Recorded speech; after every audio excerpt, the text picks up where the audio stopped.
आजकल बायनांस के ऊपर जो भी P2P की ट्रेडिंग कर रहा है उसका अकाउंट बंद हो जाता है। FIA से कॉल आती है, FBR से कॉल आती है और उसको उठा के जेल में ले जाते हैं। क्यों ऐसा हो रहा है? आज की इस वीडियो के अंदर मैं आपको बताऊंगा और ये भी बताऊंगा कि आप इन चक्करों से कैसे बच सकते हैं। तो वीडियो को कंप्लीट देखिएगा। चलिए वीडियो को शुरू करते हैं। हमारे पास बहुत सी मैसेजेस आते हैं, बहुत सी प्रॉब्लम्स आती हैं जिसको हम सॉर्ट आउट करते हैं, जवाब देते हैं ताकि जो है वो हमारी कम्युनिटी के साथ एक अच्छा रिलेशन बना रहे। तो हालिया दिनों के अंदर जो है कुछ प्रॉब्लम्स बहुत ज़्यादा कॉमन थी और बहुत ज़्यादा जो है उसके बारे में सवाल आ रहे थे। मैं सोचा आप लोगों के लिए वो वीडियो बनाकर जवाब दे दूँ। हो सकता है कि और भी लोगों का यही मसला हो। जैज़ कैश और ईज़ी पैसा से ट्रांजैक्शन की जाती है P2P के ऊपर जाकर और वहाँ पर बाज़ दफ़ा क्योंकि जैज़ कैश और ईज़ी पैसा में पेमेंट आधा घंटे बाद आती है। तो जो यहाँ से पेमेंट करने वाला होता है वो कहता है कि जी मैंने पेमेंट कर दी है, आपके पास आधे घंटे बाद आएगी। अब आधे घंटे का जो इंतज़ार होता है ना, वो दोनों को पता होता है, लेकिन फंस फिर भी जाते हैं। क्यों? क्योंकि वहाँ पर एक कॉमन चीज़ होती है, वो एक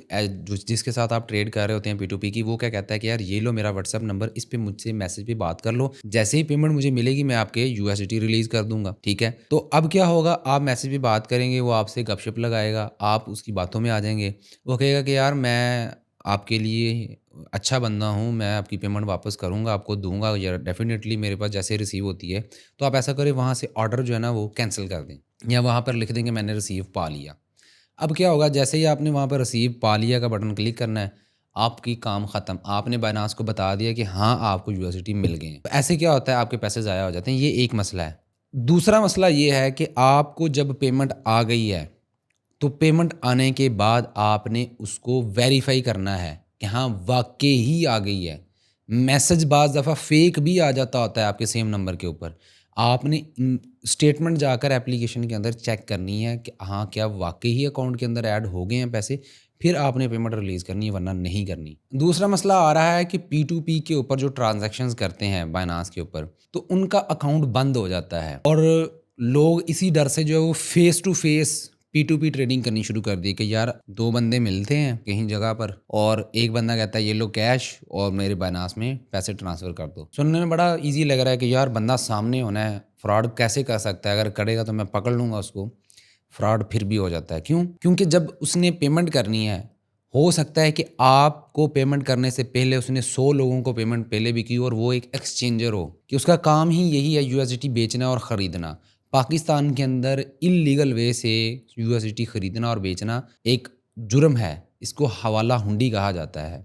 रिसेंटली हमारे पास एक केस आया था कि जहाँ पर एक बंदे ने सिर्फ 5,000 की ट्रांजैक्शन की थी किसी एक्सचेंजर के साथ और उसको FIA वालों का नोटिस आ गया था। मैं यहाँ पर उसका नोटिस की एक पिक्चर लगा दूंगा, उसका नाम वगैरह रिमूव करके आप वो भी देख सकते हैं। तो आप लोगों ने कोशिश करनी है कि अगर आप फेस टू फेस भी किसी के साथ ट्रांजैक्शन करने लगे हैं तो आप पहले जान लें कि वो बंदा एक्सचेंजर तो नहीं है। आम बंदा हो तो फिर आपने उसके साथ ट्रेड करनी है, ठीक है? फिर आपने उसके साथ क्रिप्टो का लेन देन करना है। और बायनांस के ऊपर अगर आपने P2P ट्रेडिंग करनी है तो आपने कभी भी ट्रेडर से ट्रांजैक्शन नहीं करनी है। ट्रेडर को आपने अपने USDT ना बेचने या ना खरीदने हैं। वहां पर ऑप्शन होता है मर्चेंट्स का और उन मर्चेंट्स की भी आगे वेरीफाइड की कैटेगरीज होती हैं। वेरीफाइड होता है, प्रो होता है, उसके बाद अल्टीमेट भी शायद होता है और उसके बाद ब्लॉक मर्चेंट भी होता है। तो आपने कोशिश करनी है कि वो वेरीफाइड मर्चेंट के साथ आपने ट्रांजैक्शन करनी है और वेरीफाइड मर्चेंट्स से भी जिनकी रेटिंग 99% होगी या 98% होगी या 100%, तो आपने ट्रेड करनी है। इससे कम वाले के साथ आपने ऑर्डर नहीं लगाना। उनका रेट हो सकता है कि ऊपर नीचे हो, महंगा हो, सस्ता हो, लेकिन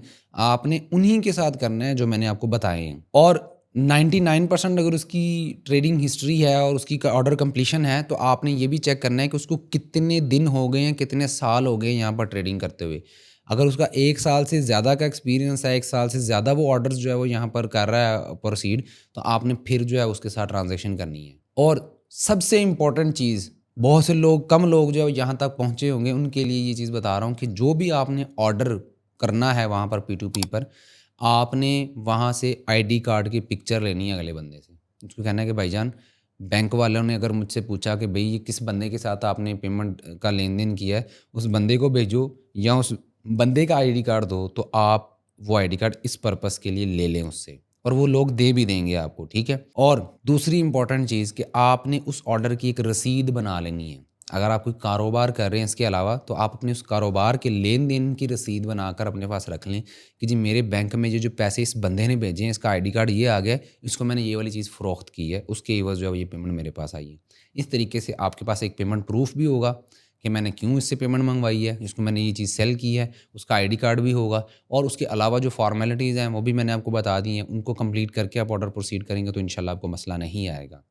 आपने खुद अपना ख़्याल रखना है, वरना आपका अकाउंट भी ब्लॉक होगा, आपके अकाउंट के बाद जो दूसरे लोगों के अकाउंट हैं वो भी ब्लॉक होंगे। और सबसे इम्पोर्टेंट चीज़ जो कि मैं शुरू में बताना चाहता था, अभी बता रहा हूँ कि यहाँ पर स्कैम इसलिए ज़्यादा हो रहे हैं कि वहाँ पर एक चेन डिस्प्यूट ऑर्डर्स चले जाते हैं। मैंने किसी से यूएसडी बेचे और उसने पीकेआर सेंड किए, मैंने आगे किसी को पेमेंट सेंड कर दी। मैंने जिससे लिए थे उसने कहा कि जी मैंने गलती से तनवीर भाई को पेमेंट कर दी, मुझे वापस दे दें, या ये ट्रांज़ैक्शन सही नहीं हुई। अब क्योंकि मैंने आगे पेमेंट की हुई थी, बैंक मेरा अकाउंट बंद करेगा, मैंने जिसको पेमेंट की थी उसका अकाउंट बंद होगा, उसने आगे जितने अकाउंट्स में पेमेंट्स की होगी उन सभी के अकाउंट्स बंद होते चले जाएंगे। तो इस तरह से एक चेन बन के जितने जहाँ जहाँ तक पेमेंट जा रही होगी सभी अकाउंट्स बंद हो जाएंगे। तो आप लोगों ने इस चीज़ की बड़ी एहतियात करनी है। जो चेकलिस्ट मैंने बताई है उस चेकलिस्ट के अकॉर्डिंग ट्रेड करने की कोशिश करनी है। अपना ख्याल रखिएगा, अपने घरों का ख्याल रखिएगा। अल्लाह हाफिज़।